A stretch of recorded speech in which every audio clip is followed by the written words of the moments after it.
মিথ্যা ছড়াবেন ভালো কথা। এই নিম্ন লেভেলের মিথ্যা ছড়িয়ে মানুষকে বিশ্বাস করানো যায়। 3 মাস আগের মসজিদের ইমাম একটি নারী কেলেঙ্কারির ঘটনায় মসজিদের ভিতরে ভাইরাল একটা টপিক, মানে ভাইরাল এই ঘটনাকে আজকে 3 মাস বাদে মিথ্যাচার যারা ছড়ায়, যাদের মিথ্যা ছড়ানোই স্বভাব, জামাত নেতা বলে চালিয়ে দিলেন। 3 মাস আগের মসজিদের ইমামের সেই ভাইরাল একটি ঘটনা, যেটা এমন কেউ বাদ নেই যে দেখেন নাই, ওটাকে আজকে জামাত বলে চালিয়ে দিয়েছেন।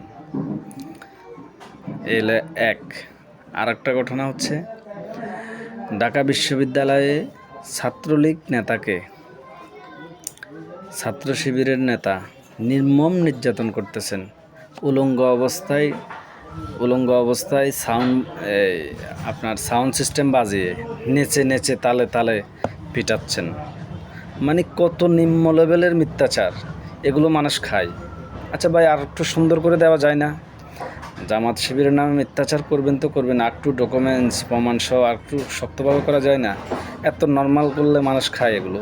এমবি নষ্ট করে এগুলো দেখতে সকালবেলা এসে দেখতেছি জামাত শিবিরের নেতা উলঙ্গ অবস্থায় নেচে এই ছন্দে আপনার সাউন্ড বক্সের তালে ছাত্রলীগ নেতাকে পিটাচ্ছে। এই নিউজও বলে আমরা খাইতে হবে, আমাদের টাকায় কিনা এমবি নষ্ট করে।